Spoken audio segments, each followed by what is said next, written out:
Welcome back, everyone, to our podcast, Secrets of Designing Tomorrow. Today, my special guest is Veronica Kirin. Veronica is a serial entrepreneur who sold her tech company in order to teach fellow small business owners what she had achieved, the 10-hour work week. She customizes the 3 pillars of business scaling for each of her clients so they can reduce their time exposure and build the structures necessary to grow their business exponentially. She's also the author of the award-winning anthropology book, Stories of Elders, and creator of the Stories of COVID Research, which documents the pandemic in real time. She has been named a Forbes NEXT 1000 entrepreneur and spoke at 2 TEDx events. Welcome, Veronica. Thank you so much for joining me today. Hi, Diana. Thanks for having me. I am so excited to have you here and honored. Tell us more about your story and how you start on this path of helping other entrepreneurs with their struggle.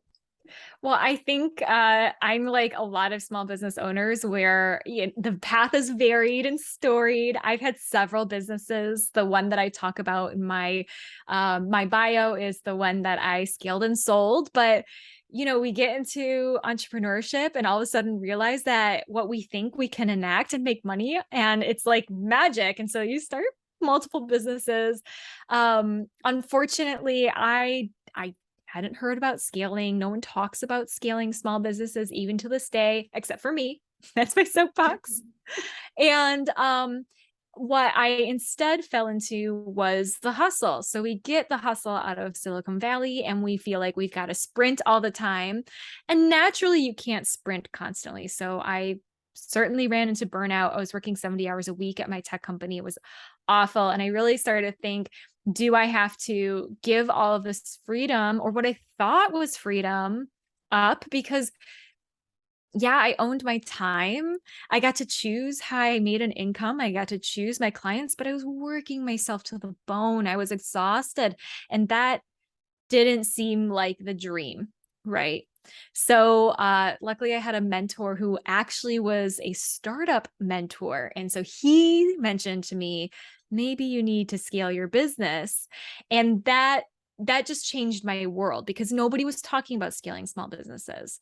So I did all the research, did all the work, and discovered that scaling is for small businesses, and got myself down to a 10-hour work week and built an incredible system that works for any business I've ever applied it to. I ultimately sold that company. So like legally documented, I was working 10 hours a week when I sold the company. And that's what I want for fellow small business owners, because startups, you start probably because you're passionate about something, but also because you want to go big and you want to get those investment dollars. Small business owners are some of the most passionate people that I know. If you start a small business, you've got something that you really love. And sometimes we focus heavily on that love and don't realize that we need to build our business toolkit so that we can have the freedom to. I love that. Thank you so much, Veronica, for sharing that with us. And I can say without hesitation that this is also my case. Uh-huh. I have been struggling and really going through everything and spending endless hours. And I know that I am not alone in this. I know that many business owners think that we need to do everything on our own, that we really need to spend a lot of time to invest into marketing, into sales in order to make it work. Can you give us a few tips on how we can do it faster if it's possible? Or is it possible to do something in between so that we don't struggle so much? Yes, definitely. In fact, I can have you starting to scale your business tomorrow. So first thing I want you to do is to make a list of everything you've done more than once in your company. So if that's, sending emails, scheduling your social media, reaching out to clients, doing proposals, whatever it is, if you've done it more than once, then it's on repeat, right? But just like you said, a lot of times we feel like we need to do it ourselves in order to have that special touch. And we tell ourselves all these stories. For me, I had to get over the special snowflake syndrome as well, because I thought I'm the only anthropologist in tech. So I must have something special. I can't outsource. And oh my gosh, It was just lies. It was lies, lies, lies, and it was keeping me stuck. So make the list. And then the first thing I want you to do is circle the things that technology could do for you for cheap or for free. So tomorrow you can start using tech to scale your business for free and clear out some of your time so that you could start doing the more meaningful work, the visionary work, the passion work, the stuff that, you really want to be doing. And that's why you quit your job. So step one, start scaling tomorrow. I love that. Can you tell us a bit more about what does it mean, the tech? Which are the tasks where we could apply this technology? Because I know that there are many tools out there, and I know that even that to do that research can become overwhelming because you don't know what to use and how to use it. Can you help us? 1,000%. Yeah. Oh my God. Absolutely. And you're 100% right. There's a ton out there, way more than when I was scaling my tech company, for sure. So AI especially is making things so automatable. It's ridiculous. First things that you should be knocking off your list are things like scheduling, protecting your time, letting technology protect your time. Like Calendly, for example, is my favorite scheduling app. There's a free version, and you can get in there and immediately create the time blocks that you want to be in meetings and then give that to your clients. And so they can schedule with you. They feel really taken care of because they have your calendar and can book whenever they want, but only when you want to be in meetings. So if you're doing time management, like you have only meetings on Tuesdays and Thursdays, they feel like, oh my God, I can schedule whenever I want, but all that's really available are Tuesdays and Thursdays. So you can focus and do the big brain work that you're meant to be doing. Social media is another really easy one to automate, but you can automate so much of your sales process, so much of your client relationship management. There's just, oh my God, it just goes on and on and on. So if you want to go down the rabbit hole, go ahead over to Zapier.com and see what they can do for you, what apps they can connect for you so that you're making money in your sleep. I love that. Thank you, Veronica. Thank you so much. And I know that you are also talking in your podcast and in your program about the imposter syndrome. Can you tell us a bit more about it and why Oh, do yeah. business owners feel that imposter syndrome and how do we get rid of it? So look, we all feel imposter syndrome. So even if you're not a business owner yet and you have experienced imposter syndrome, you're normal, you're healthy. So imposter syndrome is the feeling that I don't belong. How did I get this opportunity? It's not for me. It's too big. I can't do it. They are going to figure me out. They're going to ask their money back. Just all of it. We feel imposter syndrome most often when there's an up level. So that can mean for us women, we get into a room that's all of a sudden all men because oftentimes the really big spaces are still occupied by men in business. But that can also mean that you landed that big new client and you're doing something that's just a little outside of your comfort zone. I had a client who hired us from Thailand and they wanted an enormous revamp, 40-page website, just like huge. And they wanted things that I'd never done before. And I had to really coach myself through it and remind myself that I have built a web development company from scratch, knowing very little. I can do the research. I can figure this out. This one project will not end me, but it felt like it was going to at the time. So when you feel that, first of all, celebrate the fact that you're going through some kind of up level, and then start thinking about how do you need to shift your identity in order to accept the up level, because that's what's really happening. You got yourself the opportunity. This situation that you find yourself in that's giving yourself imposter syndrome, you did that. So there's no question that you can do the next level. That is the opportunity in front of you. But something inside of you needs to accept it. So think about what in your identity needs to shift in order to celebrate, take on that new up level, and then keep up leveling. Mm. I love it. I love it. Is there any other technique that we can apply? Maybe a daily ritual that we could apply Mm. to actually start acknowledging that we have the ability to go beyond our comfort zone, that we have the ability to become better. And as you said, to uplift our skills because we are competent enough. But I know that many women, including myself, I felt it many times in the past. I never think whether, okay, am I really capable of doing that or not? And then I stop myself. Maybe I'm not. So then I put myself blockages and all of this. How do we do it? Is it like a muscle that we have to practice every single day? Totally. I'm a really big fan of just using gratitude each day to really recognize what you accomplished. But I also am a big fan of keeping a victory log. So throughout the year, track your wins. Like, were you on a podcast? That's a win. Did you publish a new blog post? Did you win a larger client? Like, whatever feels like a milestone for you, put it in the victory log. And then at the end of the year, or even when you're feeling like maybe some of those icky feelings, you can look at your victory log and review it and see all the beautiful big stuff that you've been doing. And you can even track it. You could even start to rank it by number. And so you can start to see a trajectory of like how much bigger this was than the last thing. You could use stickers and stars and do all kinds of different things to make it really fun. But I'm a huge fan of a victory log. Just make sure that you don't hide that from yourself. Put it, on your desk where you look every single day. I love that. Can you give us a bit more? I don't know if you have any other examples about your victories. I know that people are generally inspired by stories. You mentioned the tech company that you started from scratch. What else did you do in your journey to really overcome and become bigger and bigger every day and grow every day and become the best yourself? Yeah, I kind of shoved myself off of the imposter syndrome cliff at one point a few years ago. I had this idea that I wanted to write a book to document the paradigm shift of the high-tech revolution. And that's the book that you mentioned, Stories of Elders. I thought, okay, we're going through this really important shift. And the people who have the best grasp on what it means are the people who grew up with the first radios and the first vehicles. Like that, seeing the smartphone in that context gives them such a different perspective. And I think it's really important.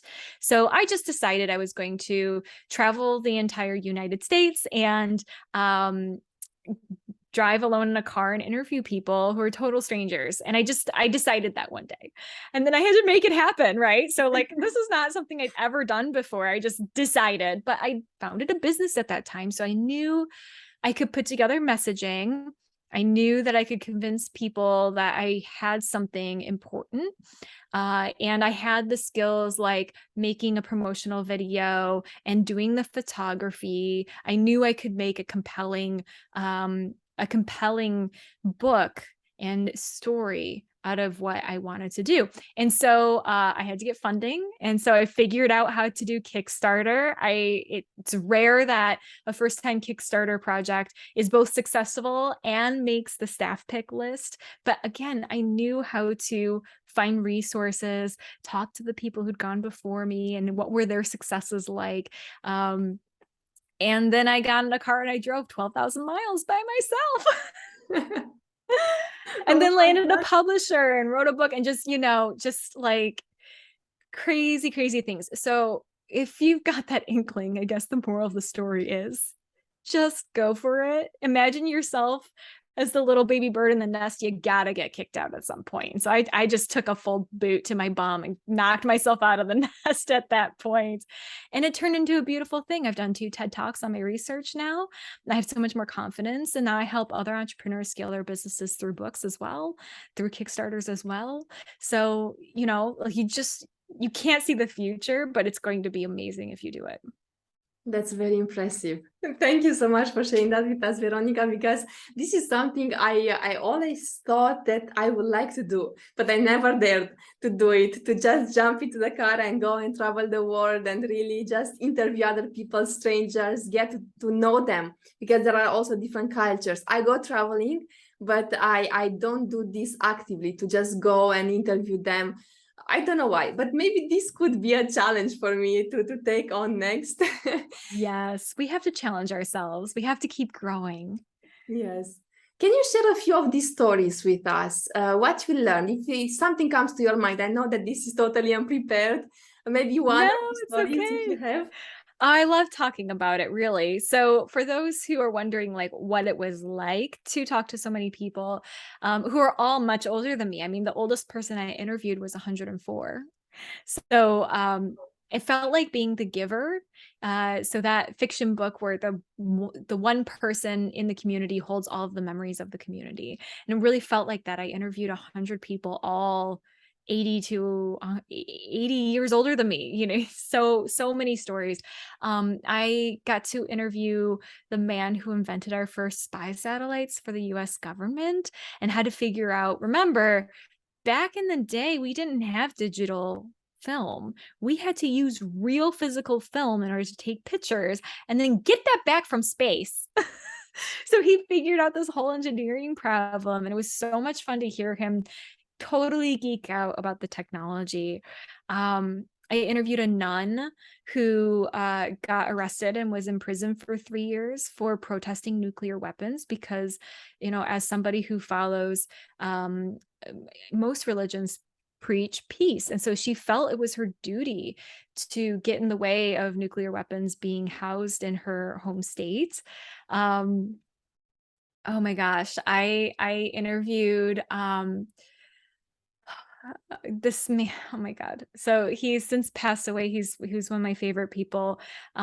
He would meet all of the volunteers who went to New Orleans after Hurricane Katrina, and he took them all out and he gave them all private tours of the region in order to help them really understand the impact of their work.